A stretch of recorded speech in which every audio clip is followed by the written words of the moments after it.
ಓಂ ಶ್ರೀ ಗುರುಭ್ಯೋ ನಮಃ. ಫ್ರೆಂಡ್ಸ್, ಎಲ್ಲರಿಗೂ ನಮಸ್ಕಾರ. ನಮ್ಮ ಚಾನೆಲ್ಗೆ ಹೃದಯಪೂರ್ವಕ ಸ್ವಾಗತ. ಇಂದಿನ ಈ ವಿಶೇಷ ವಿಡಿಯೋ ಸಂಪೂರ್ಣವಾಗಿ ಮೇಷರಾಶಿಯವರಿಗೆ ಮಾತ್ರ ಮೀಸಲಾಗಿದೆ.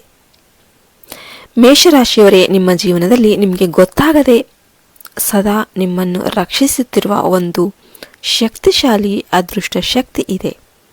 ಆ ಶಕ್ತಿ ಯಾರು ಎಂದು ತಿಳ್ಕೊಳ್ಬೇಕಾ?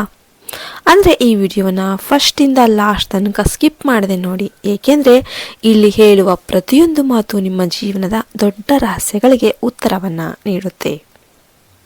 ಮೇಷರಾಶಿಯವರೇ, ನೀವು ಧೈರ್ಯಶಾಲಿಗಳು, ಹೋರಾಟಗಾರರು. ಆದರೆ ಅದಕ್ಕಿಂತ ದೊಡ್ಡ ವಿಷಯ ಏನು ಅಂತಂದರೆ, ನೀವು ಅನೇಕ ಬಾರಿ ದೊಡ್ಡ ಅಪಾಯಗಳಿಂದ ಕೂದಲೆಳೆಯ ಅಂತರದಲ್ಲಿ ಪಾರಾಗಿದ್ದೀರಾ.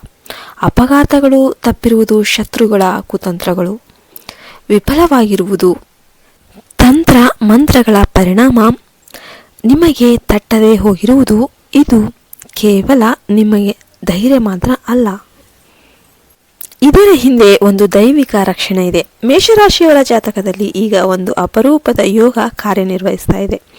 ಇದನ್ನು ಪಿತೃರಕ್ಷ ಯೋಗ ಅಂತ ಕರೀಬಹುದು. ಈ ಯೋಗ ಇರುವವರಿಗೆ ಅವರ ಪೂರ್ವಜರ ಆತ್ಮಗಳು ಸದಾ ಕಾವಲುಗಾರರಂತೆ ಇರುತ್ತೆ. ನಿಮ್ಮ ತಾತ, ಅಜ್ಜಿ, ಮುತ್ತಾತ, ಮುತ್ತಜ್ಜಿ ಇವರಲ್ಲಿ ಯಾರಾದರೂ ಒಬ್ಬರ ಆತ್ಮ ನಿಮ್ಮ ಜೀವನದ ಪ್ರತಿಯೊಂದು ಹೆಜ್ಜೆಯಲ್ಲೂ ಕೂಡ ನಿಮ್ಮ ಜೊತೆಗೆ ಇರುತ್ತೆ. ನೀವು ಏನಾದರೂ ಗಮನ ಕೊಟ್ಟು ನೋಡಿದ್ರಾ? ಕೆಲವೊಮ್ಮೆ ಯಾರೋ ನಿಮ್ಮ ಒಳ ಮನಸ್ಸಿಗೆ ಎಚ್ಚರಿಕೆ ಕೊಟ್ಟಂತೆ ಅನಿಸುತ್ತೆ.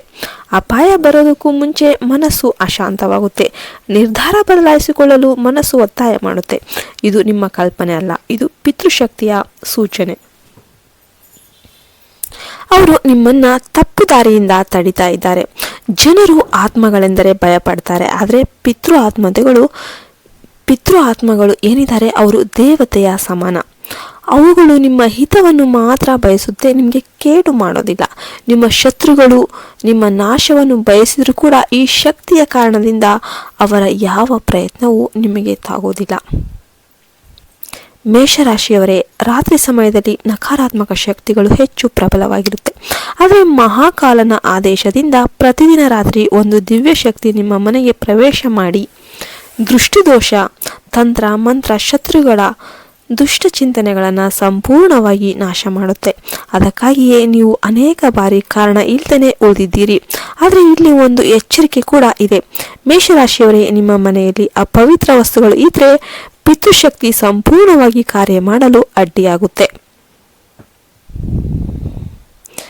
ಒಡೆದ ಫರ್ನಿಚರ್, ಹಾಳಾದ ಗಾಜು, ಬಳಸದ ಹಳೆಯ ವಸ್ತುಗಳು, ಒಣಗಿದ ಗಿಡಗಳು, ಕೊಳೆತ ಹೂಗಳು ಇವೆಲ್ಲವನ್ನ ತಕ್ಷಣ ಮನೆಯಿಂದ ತೆಗೆದು ಹಾಕಬೇಕು.